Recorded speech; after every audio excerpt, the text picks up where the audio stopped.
올 여름은 아주 많이 더워서 여름이 가지 않을 것 같은 느낌을 우리가 한동안 가졌습니다. 근데 뭐 두어 달 지나는 사이에 갑자기 날씨가 뚝 떨어지고요. 여러분 오늘 아침에 교회 오시면서 춥다라는 느낌을 가지셨을 것 같습니다.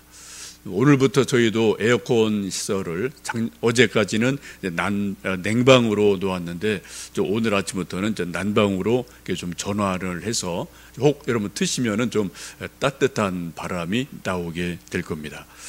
계절에 따라서 그렇게 무덥던 날씨도 또 한 달, 두 달 가면 또 쌀쌀한 날씨가 되어집니다. 우리 인생도 살다 보면 마음이 뜨거울 때가 있지만 또 어느 때는 싸늘하게 식을 때도 있습니다. 우리 젊은 아들, 딸들 연애하는 모습 보면은 마음이 달궈지면은 정말 뜨거운 불처럼 느껴지지만 또 돌아설 때는 싸늘하게 식어서 아주 소위 쿨하게 또 헤어지는 모습도 여러분 자녀들 통해서 보실 수가 있을 겁니다. 우리 신앙도 마찬가지죠. 어떤 때는 영혼이 뜨겁게 달구어졌지만 어떤 때는 우리 영혼이 싸늘하게 식어버리는 그런 일도 있습니다. 지금 우리가 구약 읽기로 계속해서 에레미야서를 읽고 있는데 에레미야서를 쭉 보면은 에레미야의 마음도 한 번은 뜨겁게 달구어졌다가 또 한 번은 싸늘하게 식었다가 이런 일들이 계속 왔다 갔다 하는 것을 여러분 성경 속에서 에레미야의 마음을 보실 수가 있을 겁니다. 하나님께 받는 그 뜨거운 예언의 말씀을 백성에게 아무리 뜨겁게 전해도 그 예언의 말씀을 듣는 백성들이 전혀 듣질 않으니까 마치 절벽 같은 느낌을 에레미야가 매 순간 경험을 하죠. 근데 하나님은 끊임없이 에레미야에게 말씀을 주시면서 듣든 듣지 않든 계속 말씀을 전해라, 말씀을 선포해라, 이런 사명을 계속해서 에레미야에게 던져주십니다. 오늘 7절 말씀 보시면 그렇게 말씀하죠. 여호와여 주께서 나를 권유하심으로 내가 그 권유를 받아싸우며 주께서 나보다 강하사 이기셨으므로 내가 조롱거리가 되니 사람마다 종일토록 나를 조롱하나이다 라고 말씀하십니다. 지금 에레미야의 마음은 백성이 전혀 듣질 않으니까 이게 메시지 할 필요가 없어요. 예언할 마음이 전혀 없어요. 왜 듣질 않으니까요. 그래 마음에 포기를 했습니다. 근데 하나님은 에레미야에 계속해서 권유를 하시고 또 권유를 하셔요. 계속 말씀을 주셔요. 그런 말씀을 하죠. 하나님이 나보다 강하사 나를 이기셨습니다. 자기 마음은 이미 설교할 마음이 없어요. 예언할 마음이 이미 다 싸늘하게 식었어요. 근데 하나님이 에레미야보다 강하시기 때문에 억지로라도 어떻게 하든 말씀을 주셔서 전해라 라는 그런 말씀을 계속 권유하시고 권유하시는 것을 보게 됩니다. 우리도 부모님들이 자녀를 기르다 보면은 그런 일들이 종종 있죠. 엄마 아버지가 아들 딸에게 이래라 저래라 다 이게 좋은 말이에요. 근데 애들은 그게 듣기 싫은 말이고요. 이제 잔소리가 돼요. 그래서 귀를 막고 듣지를 않으려고 합니다. 그래도 부모님은 어떻게 해요? 끊임없이 아이들이 잘 되기를 바라는 마음이 있기 때문에 또 끊임없이 이야기를 해줘야 되는 그러한 어려운 일들이 우리 가정에도 종종 일어나게 됩니다. 에레미야가 이처럼 하나님과 백성 사이에서 갈등하고 때로는 뜨거운 마음이 되고 때로는 싸늘하게 식어지는 마음이 되는 것을 자그마치 40년간이나 그런 상황 속에서 그런 구조 속에서 하나님 말씀을 계속해서 전하는 것을 봅니다. 이것을 보면은 에레미야도 참 괴로운 입장이었겠다.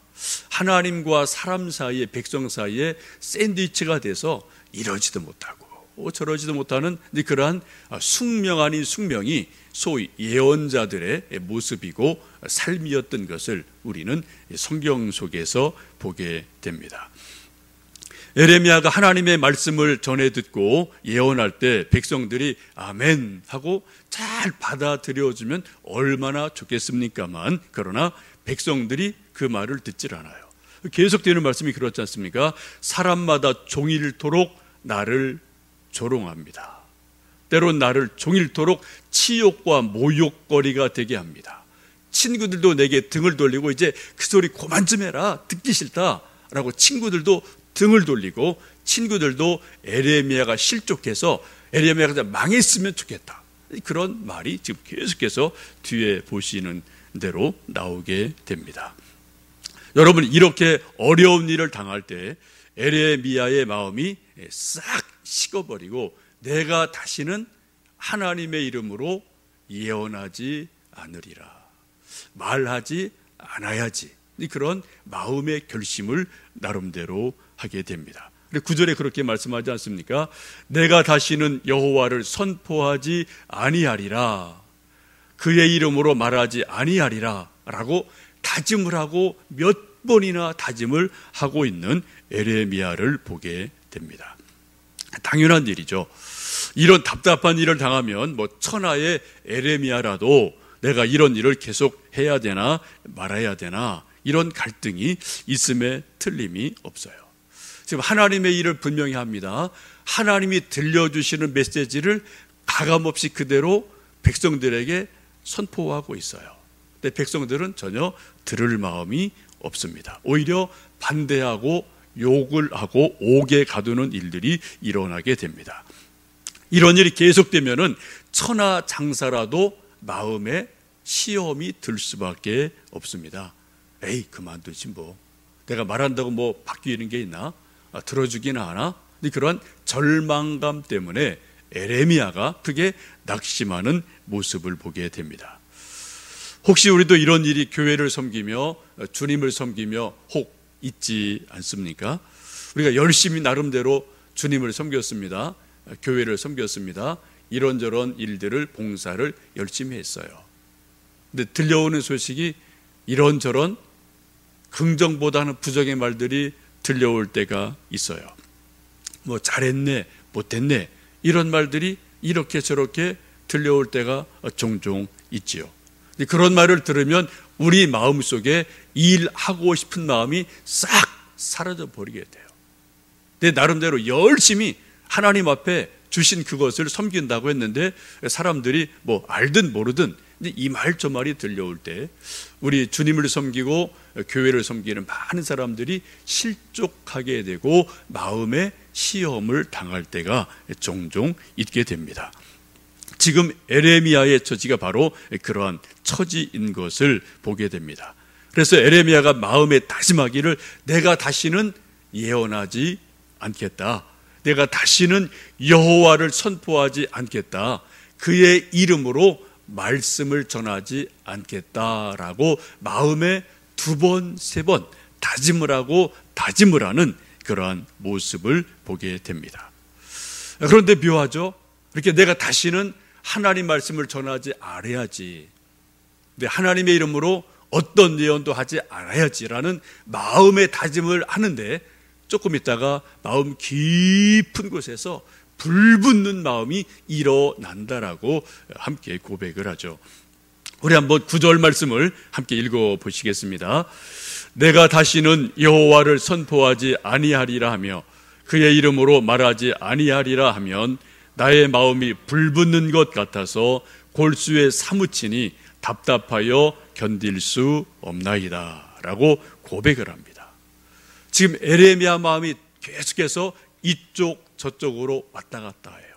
마치 온탕 냉탕을 왔다 갔다 하는 것처럼 하나님 말씀을 전해야지, 근데 반응이 없어요. 절벽이에요. 그럼 또 마음이 식어져서 다시는 내가 하나님 말씀 전하지 말아야지 라고 스스로 다짐을 하고 다짐을 합니다. 근데 잠시 있다 보면 마음 깊은 곳에서, 영혼 깊은 곳에서 하나님 주신 어떤 뜨거움이 올라와서 내가 다시는 말씀을 전하지 아니하리라 하였지만 나의 마음이 불붙는 것 같아서 골수에 사무쳐서 다시 또 말씀을 전하고 있는 그런 자신의 모습을 에레미야가 발견하게 됩니다. 여러분, 왜 그럴까요? 에레미야는 분명히 압니다.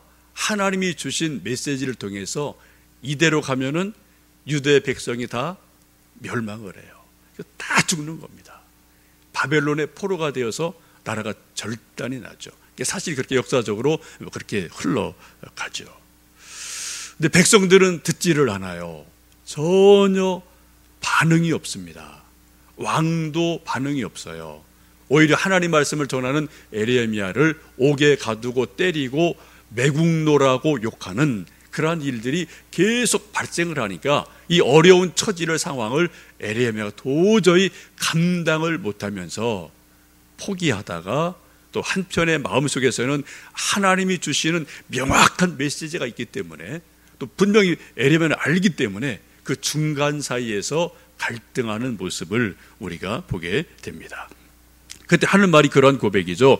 내 마음이 불붙는 것 같다. 하나님의 말씀 때문에 내가 골수에 사무쳤다. 이 말씀을 내가 전하지 않을 수 없다라는 그러한 애통함을 지금 토로하고 있습니다. 이런 모습이 바로 이제 예언자 또 선지자의 사명이기도 하고 참 어려운 처지이고 운명이라면 운명이라고 할 수가 있겠습니다.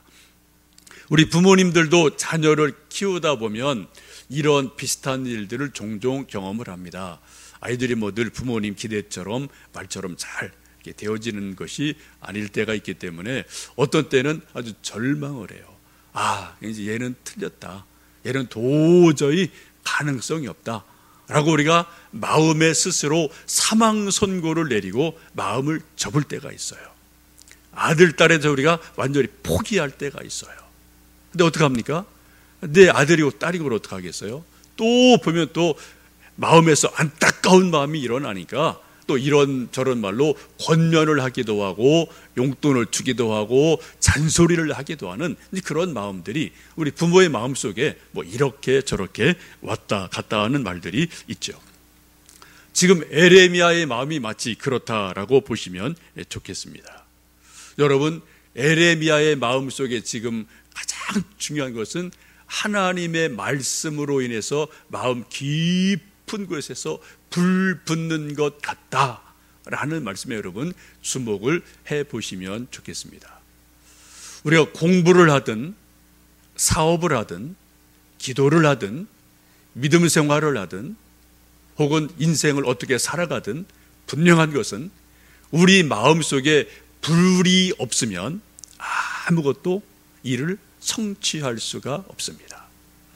여러분 잘 아시는 것처럼 하다못해 커피 믹스를 좀 맛있게 제대로 먹으려면 뜨거운 물로 그거를 좀 풀어내야 되거든요. 싸늘하게 식은 보통 물 갖고는 절대 커피도 녹지가 않습니다. 우리 인생에 이런저런 수많은 난제들이 숙제들이 알갱이처럼 뭉쳐있는 것이 저는 저대로 있고 여러분 다 나름대로 있으셔요. 뭐 자녀 문제, 직장 문제, 미래 문제 이런저런 수많은 문제들이 우리 모두 다 나름대로 있죠. 이처럼 뭉쳐있고 엉켜있는 것들을 여러분 어떻게 풀어내실 수가 있겠습니까? 우리 차가운 지성으로요? 세상의 어떤 공식으로요? 절대 안 돼요. 우리 마음속에 뜨거운 마음이 있을 때 하나님 주신 뜨거운 마음이 있으면 그것이 무엇이든 간에 하는 것을 녹여주시는 일이 분명히 있거든요. 지금 에레미야의 마음속에 하나님 주시는 말씀 때문에 뜨거운 마음이 막 불붙는 것 같아서 어찌할지 모르는 그러한 모습을 토로하고 있습니다.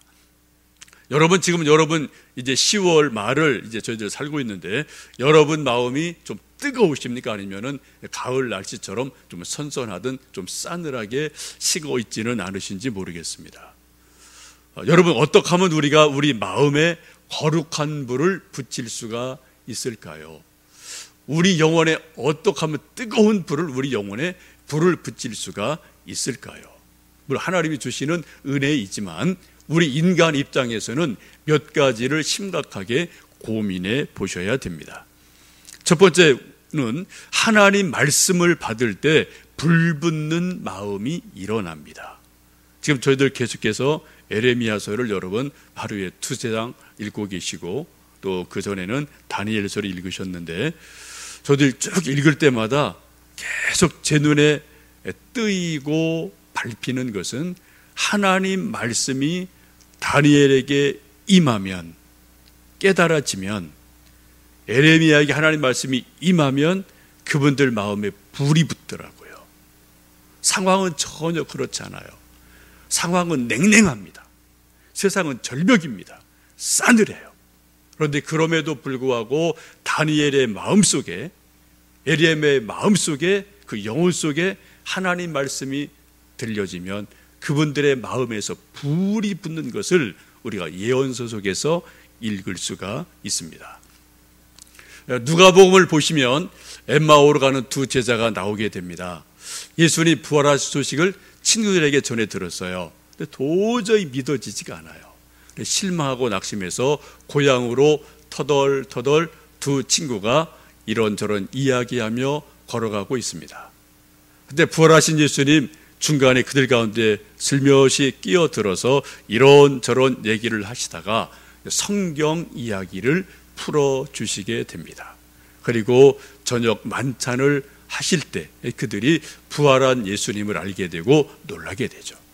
근데 두 친구가 서로 말합니다. 우리가 그분이 우리에게 성경을 풀어주실 때 우리 마음이 뜨겁지 않더냐라고 서로가 이야기를 해요. 여러분, 우리 인간의 영혼을 뜨겁게 해주는 것은 하나님 말씀밖에 없어요. 철학 아닙니다. 문학 아닙니다. 예술 아니고 다 그건 스쳐 지나가는 거예요. 정말 우리 영혼을 뜨겁게 해주고 마음을 뜨겁게 해주는 것은 하나님 말씀이 말씀으로 우리에게 깨달아질 때, 믿어질 때, 이해될 때, 그때 우리의 영혼 속에 뜨거움이 임하는 것을 봅니다. 그래서 제가 늘 여러분에게 강조하고 좀 요청드리는 것이 성경 읽으실 때 빨리빨리 그냥 휙휙 읽지 마십시오. 제발. 어떻게 해요? 조금 읽으시더라도 천천히 읽으셨으면 좋겠어요. 깊이 읽으셨으면 좋겠어요. 뭐 하나라도 좀 잡아보시면 좋겠어요. 그런 일이 일어날 때 여러분, 말씀으로 인해서 여러분 영혼이 살아나요. 뜨거워져요.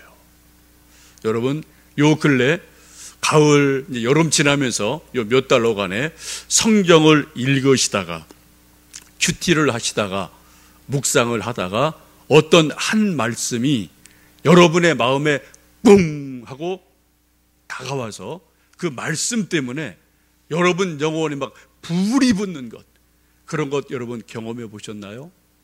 그 말씀이 여러분 어디 무슨 말씀입니까? 이런 것이 있는 사람은 행복한 사람이에요. 복받은 사람입니다. 산삼을 한두 뿌리 드신 것보다 훨씬 여러분 영혼을 건강하게 하시는 것이 하나님 말씀을 읽다가 우리 마음에 불이 붙는 거예요. 이것이 우리 영혼을 살리는 역사가 일어나게 됩니다. 여러분 성경 읽으실 때 혹은 선포되는 말씀을 들으실 때 어떤 한 말씀이 여러분의 마음속에 쿵 하고 받아들여져서 여러분 마음에 뜨거움이 일어나는 귀한 은혜가 있기를 간절히 축복합니다. 우리가 말씀 읽을 때 우리가 영혼이 뜨거워져요. 두 번째는 간절히 기도할 때 우리의 영혼에 뜨거움이 임하게 됩니다. 사도행전 1장 2장 보시면 잘 아시는 것처럼 예수님 부활 승천하시고 제자들에게 예루살렘을 떠나지 말고 하나님 아버지의 약속하신 것을 기다리라 라고 마지막 이거 최후의 부탁이고 말씀을 하시죠. 이 말씀을 따라서 120명의 성도들이 마가 다락방에 가서 열흘간 오로지 기도하기에 힘을 쓰게 됩니다. 전혀 기도하는데 집중을 해요. 오로지 기도에 올인하는 일들이 일어나게 됩니다. 그때 오순절 날이 이르자 하늘로부터 갑자기 호련히 각 사람의 머리에 불꽃 같은 성령의 불이 임하시고 급하고 강한 바람 같은 것들이 임하시면서 모든 120명의 성도들에게 아주 강력하게 하나님의 성령께서 임하게 됩니다. 그 후는 우리가 너무나 잘 아는 베드로의 설교, 사도행전의 역사, 이런 것들이 바로 성령으로 인해서 뜨거움을 받은 사람들에 의해서 예수님의 부활이 전해지고 복음이 전해지고 교회들이 세워지는 것을 우리가 볼 수가 있습니다. 여러분 마음에 뜨거움이 임하길 원하시면 다른 길 없어요. 기도하셔야 돼요. 여러분 길게 하든 짧게 하든 교회에서 하시든 집에서 하시든 정말 시간을 딱 정해놓고 우리 간절함을 하나님께 올려드리면서 하나님 제게 은혜 주세요. 제 영혼 좀 뜨겁게 해주세요. 갈망하는 마음으로 여러분이 기도하실 때 하나님의 은혜로 때가 되면 호련히 하나님의 성령께서 사모하는 영혼을 만족하게 하시는 귀한 은혜가 있을 줄로 믿습니다. 우리가 갈망하며 기도할 때 우리 영혼이 하나님의 은혜로 성령의 역사로 뜨거워지는 것을 종종 경험을 합니다. 세 번째는 우리 발에 아주 뜨거운 불이 떨어지면은 우리 마음에 불이 붙을 때가 있어요. 이건 외부적인 사건입니다. 어떤 급한 일들이 우리에게 쿵 하고 떨어지면 우리 인간은 다 나름대로 감각 기관이 있기 때문에 우리 발에 불이 뚝 떨어지면은 우리 마음에 급한 마음이 생기거든요. 다급해지거든요. 우리 마음에 불이 붙어서 빨리 이 일을 처리해야 되겠다는 그런 절박함이 나름대로 생기게 됩니다. 열왕기상을 보시면 지혜왕 솔로몬이 등장을 하고 그 유명한 솔로몬의 재판이 나옵니다. 두 여인이 있었습니다. 비슷한 때에 아기들을 낳았어요. 근데 한 엄마가 실수해서 자기 아기를 죽였습니다. 이제 한 아기가 살아남았고 두 여인이 서로 이 아이는 내 아들이다, 아니다, 내 거다 서로 싸우는 모습을 보게 됩니다. 이게 이제 분별이 안 되니까 계속 올라가서 결국은 솔로몬 왕에게까지 송사가 올라가게 됐어요. 솔로몬도 참 난감하죠. 요즘은 아주 간단합니다. 유전자 검사하면은 대번, 이건 하루 이틀이면은 대번, 이게 누가 엄마인지 아들인지 대번 나와요. 근데 솔로몬 시대는 그것도 솔로몬, 천하의 솔로몬들 그거는 할 수가 없는 그 시대니까 이게 참 난감한 일이에요. 얼굴을 봐도 애기니까 비슷할 테고 지금 어떻게 분별할 수 있는 기준이 전혀 없는 그러한 어려운 처지에서 솔로몬이 왕으로서 자칭 이 세계 최고의 지혜 왕이라는 왕이 이거를 가려내야 돼요. 확률은 50%입니다. 맞을 수도 있고 안 맞을 수도 있어요. 만약 이게 정말 명쾌하게 맞으면은 솔로몬의 이름이 쭉 올라가요. 근데 만약 솔로몬이 실수해서 헛다리 짚으면 어때요? 왕의 체면이 말이 아닌 거죠, 이게. 하지만 아마 솔로몬이 나름대로 마음속에 상당히 긴장을 했을 겁니다. 그렇지 않겠습니까? 근데 솔로몬이 하나님께 지혜를 구했을 것 같아요. 이 어려운 재판을 어떻게 분별하고 판단을 해야 되겠습니까? 아마 묵도하고 기도했을 겁니다. 근데 솔로몬이 번쩍 지혜가 떠오르게 됩니다. 칼을 가져와라. 칼로 저 아이를 정확하게 2등분해라. 그리고 두 엄마에게 아이들을 나누어 주어라. 주변에 있던 사람들이 깜짝 놀랐죠. 이건 엉뚱한 판결이죠. 상상 못한 판결이에요, 이건. 그죠? 이쪽 줘라, 저쪽 줘라 이렇게 할 줄 알았는데 전혀 의외의 제3의 대안을 딱 내놓고 아이 칼로 반으로 딱 갈라버려라. 나누어 줘라. 그때 어떤 일이 일어납니까? 한 여인은 참으로 좋은 판결이십니다. 박수를 쳐요. 근데 한 엄마 어떻게 해요? 마음에 불이 붙어요. 열왕기상 3장 26절을 보시면 한 엄마의 마음에 불 붙는 것 같아서 왕이시여 절대 안 됩니다. 살려주세요. 그냥 저 여인 주세요. 라고 한 여인이 소리를 지르거든요. 여러분 성경을 보셔요. 성경 보시면 그 마음에 불 붙는 것 같아서 그 말씀이 거기 있어요. 솔로몬이 바로 알아챘죠. 마음에 불 붙는 사람이 진짜 엄마다. 저 여인에게 줘라. 라는 너무나 유명한 명재판이 있음을 우리가 보게 됩니다. 천하의 솔로몬도 겉으로는 누가 진짜인지 알 수가 없었을 거예요. 자칫 시험을 걸어보죠. 그 시험에 한 엄마의 마음속에 불 붙는 것 같은 뜨거움이 일어나게 돼요. 그것을 보고 불붙는 마음을 보고 이 엄마가 진짜다라는 것을 분별을 하고 그 아기를 살리는 것을 보게 됩니다. 만약 그 엄마가 아기가 죽든 말든 그냥 시큰둥하게 있었다면은 아마 그건 진짜 엄마가 아닌 거죠. 그 다른 엄마인 것에 분명하죠. 여러분, 지금 우리나라가 큰 위기에 봉착해 있습니다. 여러분 다 뉴스 보시고 TV 보시고 신문 보시는 것처럼 우리나라가 정말 엄청난 혼란 또 어려움 속에 있어요. 앞으로 어떻게 될지 우리가 한치 앞을 알 수 없는 큰 혼란이죠. 이거는 대통령 한 사람의 혼란이 아니고요. 이건 우리나라 전체가 지금 미궁 속으로 빠져들어 버렸습니다. 청와대가 여러분 어떤 곳입니까? 한국에서 제일 똑똑한 지식인들이 모이는데요. 집단 지성이 한국에서 가장 강력한 데가 청와대예요. 그런 사람은 다 엄선해서 뽑아갔죠. 그 한국의 최고의 집단 지성이 붕괴가 돼버렸습니다. 흔들리고 있어요. 여러분, 인간의 지성, 지식 별거 아니에요. 집단 지식, 지성 별거 아닙니다. 한 방에 훅 가요. 우리 지성보다 훨씬 더 강하게 영향을 주는 것은 영성이에요, 여러분. 영성. 사람의 마음이 어떠하냐에 따라서 인간 지식은 그 영성의 조종을 받게 되어 있습니다. 우리 인간은 영적인 존재예요. 우리 모든 사람은 영적으로 허약한 점이 다 있거든요. 누구든지. 영적인 부분을 잘못 터치를 하면은 뇌관이 터지듯이 사람들의 지성이 마비가 돼버려요. 여러분, 이게 성경에 쭉 보십시오. 그런 일이 쭉 흘러가요. 여러분, 가룟 유다가 별겁니까? 그 마음속에 예수를 팔려고 하는 생각을 살짝 집어넣으면 돼요. 크게 힘쓸 거 없어요. 그 생각 속에, 지성 속에 살짝 이상한 생각 집어넣으면은 사람이 확 돌아가는 거죠. 여러분, 인간 별거 아닙니다. 저도 마찬가지고 여러분도 마찬가지예요. 그래서 잠언 4장이 이렇게 말씀하지 않습니까?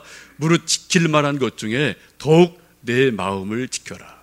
생명의 근원이 이에서 남이니라 라고 말씀하시면서 우리가 늘 마음을 지켜라, 좀 영혼을 지켜라 라고 권면하고 계십니다. 여러분 다 아시는 것이지만 이 자리에서 하나 밝혀드릴 것은 최태민이라는 사람은 목사가 아닙니다. 명확해요.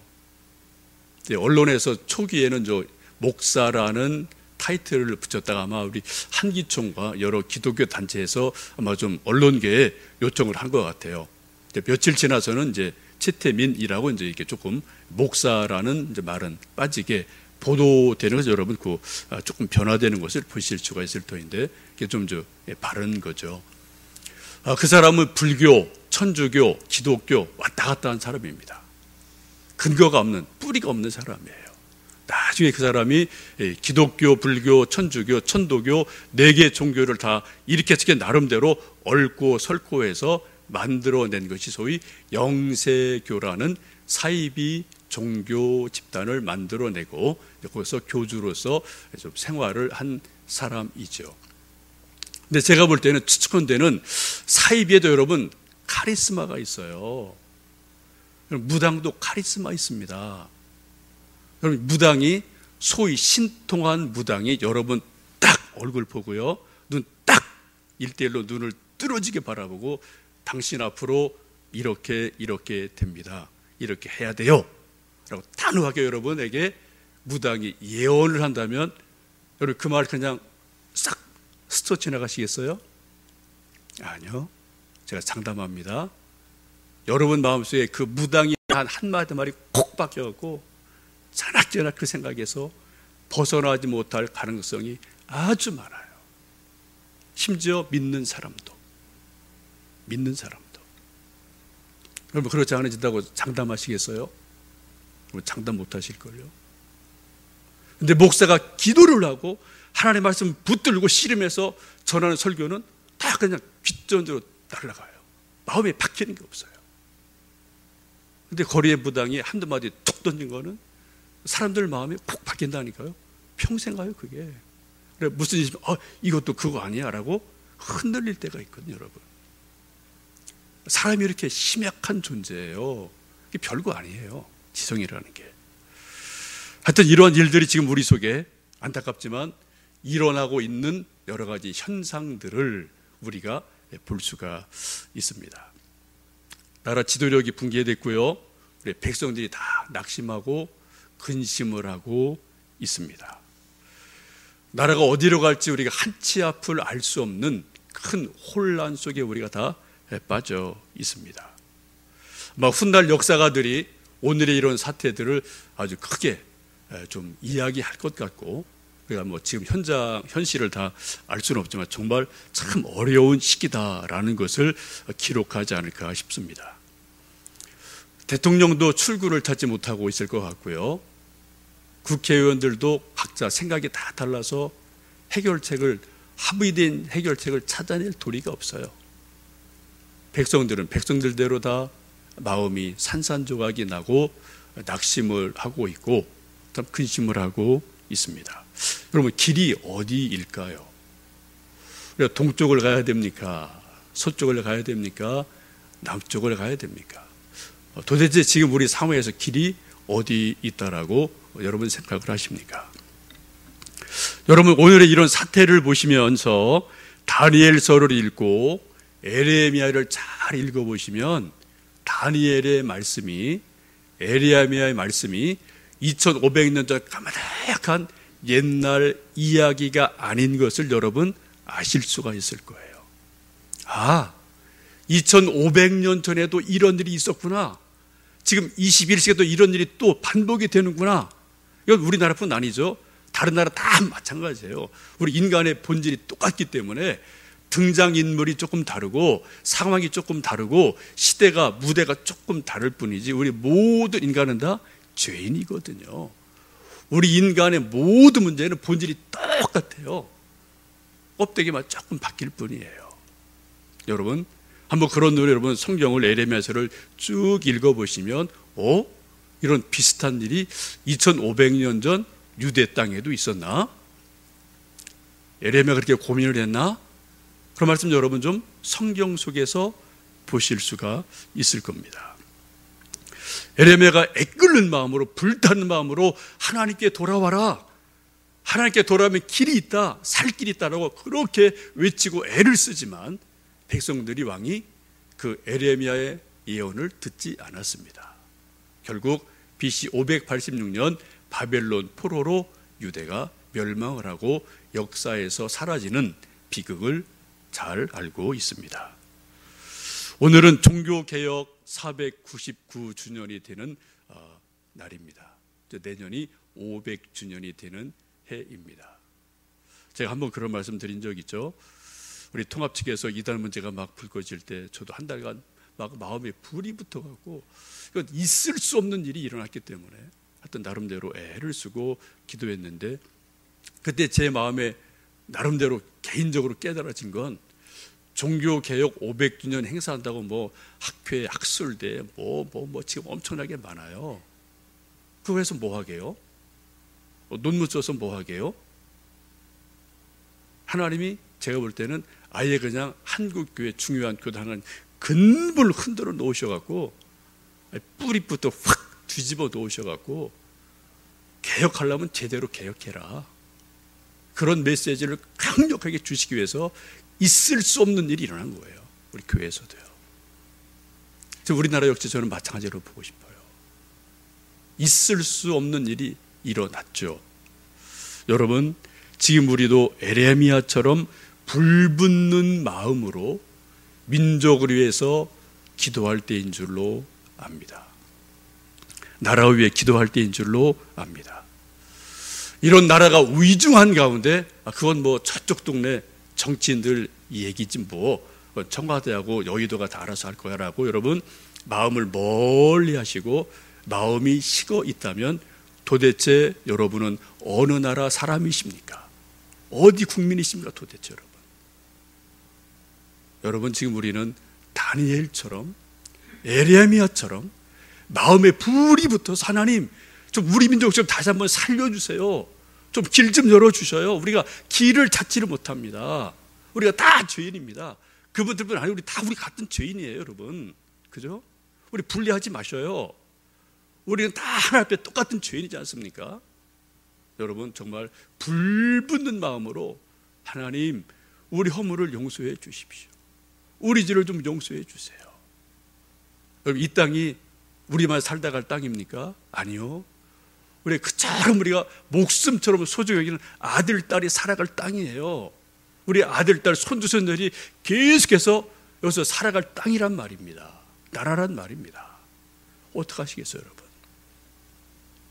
여러분, 정말 하나님 앞에 긍휼을 구하며 이 땅 새롭게 해 주십시오 라고 기도할 때 하나님이 혹시 긍휼을 베푸시면 우리에게 더 귀한 일, 좋은 일이 있다고 저는 분명히 믿습니다. 길을 찾지 못한 우리들에게, 이 시대에 우리 모든 백성에게, 지도자들에게 예수님은 말씀합니다. 내가 곧 길이요 진리요 생명이니 나로 말미암지 않고는 아버지께로 올 자가 없다. 나로 말미암지 않고는 해결책이 없다라고 주님 분명히 말씀을 하세요. 이거는 선언적인 의미가 절대 아닙니다, 여러분. 이거는 팩트예요. 사실이에요. 우리 개인적으로 예수님을 길과 진리로 믿고 순종하면 우리가 생명길을 걸어가요. 역사도 동일합니다. 정치도 동일합니다. 예수님은 BC와 AD를 나누신 분이에요. 히스토리가 뭡니까? 히스 스토리예요. 예수님의 이야기예요. 우리 민족이 지금 방황하고 있고 어려운 처지에 있는데 길이요 진리요 생명이신 예수님께 정말 애통하며 기도하며 우리의 길을 열어주십시오. 합심해 기도할 때 주님이 우리의 길을 열어주실 줄로 믿습니다.